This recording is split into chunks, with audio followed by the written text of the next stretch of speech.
अस्सलाम वालेकुम, this is Asad APSC math part 1 new course 2020 में आज एक्सरसाइज 2.3 में हम क्वेश्चन नंबर 2 डिस्कस करेंगे और इसी क्वेश्चंस का हम इनवर्स फाइंड करेंगे। इनवर्स हम डिफरेंट मेथड से फाइंड करते हैं, एडजॉइंट मेथड से हम इनवर्स फाइंड कर सकते हैं। तो यहाँ पे जो इनवर्स हम फाइंड करेंगे वो एलिमेंट्री रो और कॉलम ऑपरेशन के थ्रू हम फाइंड कर सकते हैं। तो एलिमेंट्री रो और कॉलम ऑपरेशन से पहले आप लोगों को मल्टीप्लिकेटिव आइडेंटिटी ऑफ मैट्रिक्स के बारे में पता होना चाहिए।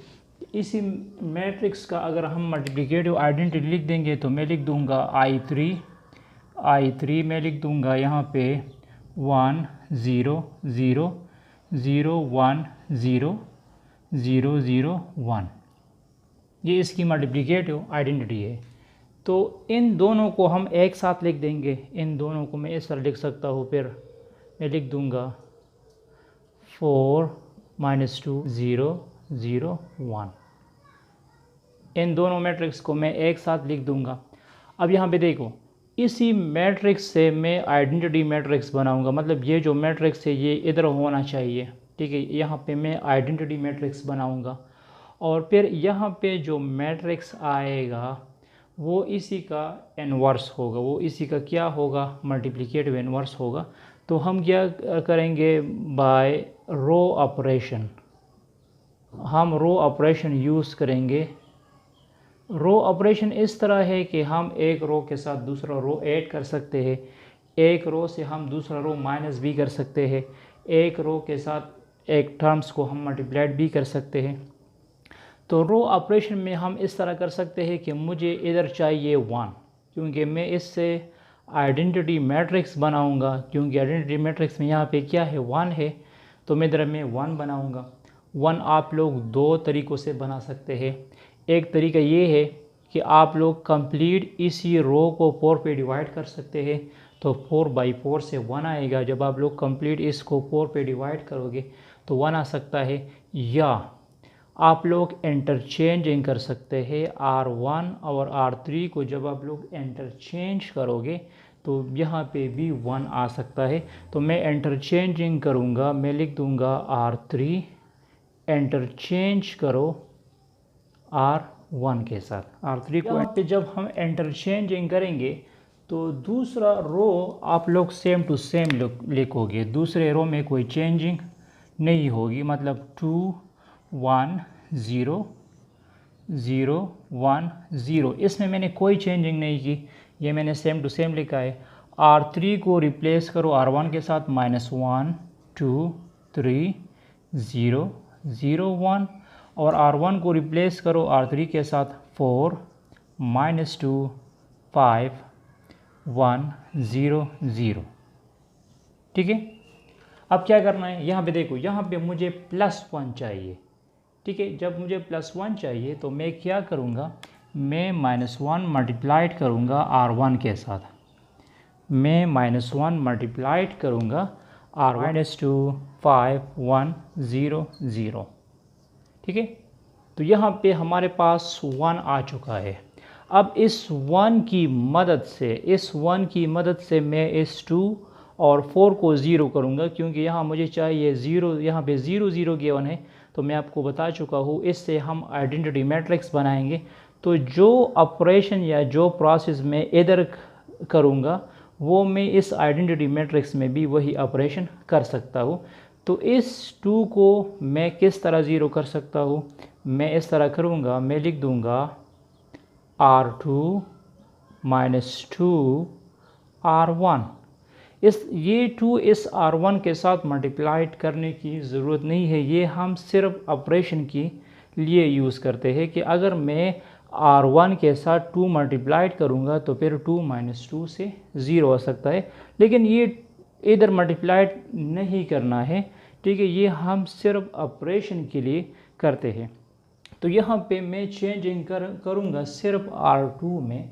तो जब यहाँ सिर्फ मैं R2 में चेंजिंग करूँगा तो मैं फर्स्ट रो और थर्ड रो को सेम टू सेम लिखूँगा। ये सिर्फ R2 में चेंजिंग करना है, तो मैं लिख दूँगा 2 - 2, मैं लिख दूँगा इसके साथ जब 2 मल्टीप्लाइड करोगे टू टू ज़ा 4 और माइनस माइनस प्लस 4 आ जाएगा, ये बन जाएगा -3 सॉरी 0 और 2 3 ज़ा +6 हो जाएगा।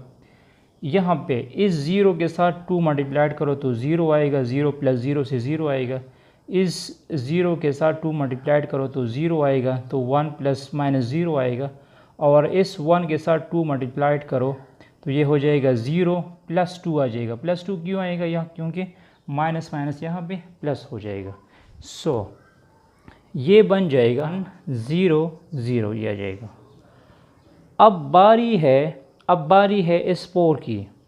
मैं इस 4 को 0 करूँगा तो इस 4 को 0 करने के लिए मैं क्या करूँगा, मैं लिख दूँगा R3 - 4 R1। इस 4 को मैं 0 रखूँगा तो अब मैं first row same to same लिख दूँगा।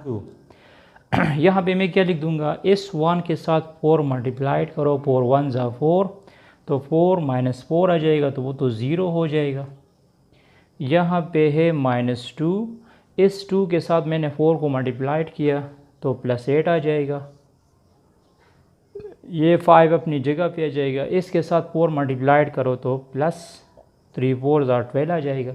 अब यहाँ पे देखो 1 अपनी जगह पे लिखा है, इस 0 के साथ जब 4 को मल्टीप्लाइड करोगे तो 0 आएगा, इस 0 के साथ जब 4 को मल्टीप्लाइड करो तो भी 0 आएगा, और इस 1 के साथ जब 4 को मल्टीप्लाइड करोगे तो +4 आएगा। सो अब इसको कैलकुलेट करो। जब आप लोग इसको कैलकुलेट करोगे तो 1 0 4, ठीक है। अब ये दो टर्म्स मैंने 0 किए, ये दो टर्म्स हमने 0 किए। अब मुझे इधर 1 चाहिए, इस डायगोनल में मुझे 1 चाहिए। तो आप लोग इस तरह भी 1 बना सकते हैं कि इसको आप लोग 5 पे डिवाइड करो तो 1 आ सकता है, या आप लोग इसकी सब्ट्रैक्शन कर सकते हैं, सब्ट्रैक्शन के थ्रू भी ये आ सकता है। तो अब हमारा टारगेट ये होगा, ये आप लोगों को सिस्टमेटिक करना होगा। यहाँ पे 1 होना चाहिए, 1 के बाद इन दोनों टर्म्स को आप लोग 0 करोगे, फिर इसकी बारी होगी, ये जो मिडल में है डायगोनल है इसको 1 बनाओगे। जब ये 1 बन जाएगा तो इसके थ्रू आप अपर टर्म को और लोअर टर्म को 0 करोगे, ठीक है। तो अब इस 5 की बारी है कि इस 5 को आप लोग किस तरह 1 बना सकते हैं। मैं आपको कह चुका हूँ, इस पे 5 पे डिवाइड करो भी 1 आ सकता है, लेकिन इसमें कोशिश करना है कि डिवीजन वाला फॉर्म नहीं होना चाहिए। जब इसमें फ्रैक्शन में टर्म आ जाएंगे तो फिर कैलकुलेशन में मसला हो जाएगा। तो मैं इस तरह कर सकता हूँ कि मैं इन दोनों को इंटरचेंज कर सकता हूँ, फिर माइनस कर सकता हूँ, या मैं R2 से R3 माइनस कर सकता हूँ, 5 - 6 से -1 आ सकता है। इस तरह भी पॉसिबिलिटीज़ है। फिर मैं कौन सा ऑपरेशन करूँगा, यहाँ मैं लिख दूँगा R2 - R3, R2 से R3 माइनस करो।